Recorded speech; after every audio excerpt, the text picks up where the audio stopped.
धन्यवाद अध्यक्ष महोदय। मला पुरवणी मागणीवरती बोलण्याची आपण या ठिकाणी संधी दिली।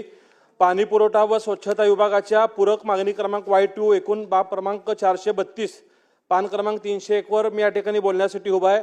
सोलापूर शहराला दररोज पाणी पुरवठा होण्यासाठी मागील वर्षी हिवाळी अधिवेशनात समांतर जलवाहिनीला पूर्ण होण्यासाठी 89 कोटी रुपयाची मागणी मी त्या ठिकाणी केली होती।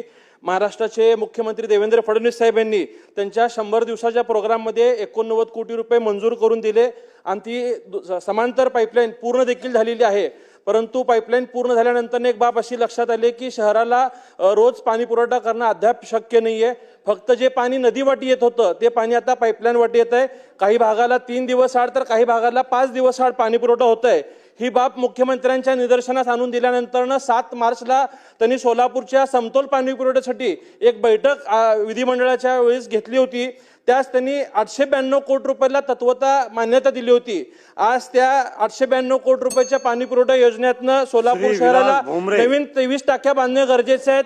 त्याचबरोबर पाईपलाईन असतील। अध्यक्ष महोदय, या ठिकाणी संधी दिली त्याबद्दल आपले या ठिकाणी मनापासून आभार व्यक्त करतो।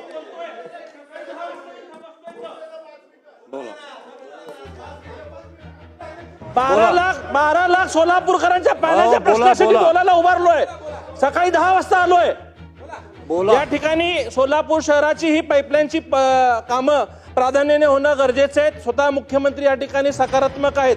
आज सुद्धा आम्ही मुख्यमंत्र्यांना भेटलोय, पालकमंत्र्यांना, आम्ही चीफ सेक्रेटरींना भेटलोय। त्यांनी आम्हाला असं आश्वासित केलंय की या 892 कोटी रुपयाचं टेंडर या 4-8 दिवसात लवकरच काढण्यात येईल। परंतु माझी शासनाला अशी विनंती आहे की प्रथम टप्पा असेल किंवा द्वितीय टप्पा असेल, या दोन्ही टप्प्यासाठी शासनाने निधीची तरतूद या ठिकाणी करावी, जेणेकरून या 892 कोटी रुपयाचं काम वेळेत पूर्ण झाल्यानंतर सोलापूर शहराला रोज पाणी पुरवठा होणार आहे। यासाठी या शासनाने प्रयत्न करावे। त्याचबरोबर नगर विकास विभागाच्या बाब क्रमांक 101 मध्ये मी या ठिकाणी मागणी करताय। सोलापूरचे ग्रामदैवत शिवोगी सिद्धरामेश्वरांचे जे अतिप्राचीन मंदिर आहे, हे अमृतसरच्या धर्तीवरती तलावाच्या मधोभागी आहे। हे लोकसहभागातनं 12व्या शतकात स्वतः सिद्धरामेश्वरांनी खोदून काढलेलं तलाव आहे। याच्यासाठीही शासनाने 10 कोटी रुपयाचा निधी द्यावे।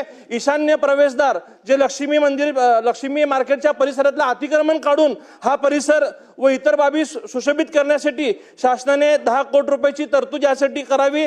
व महाराष्ट्र व देशातला जो धार्मिक भक्त सोलापुरात अक्कलकोट, पंढरपूर, तुळजापूरच्या दर्शनासाठी येतो, त्यांना सिद्धरामेश्वर मंदिराचा प्रसार होऊन अमृतसरच्या धर्तीवरती या मंदिराचा विकास होण्यासाठी मी मागणी या माध्यमातून सरकारला करतो।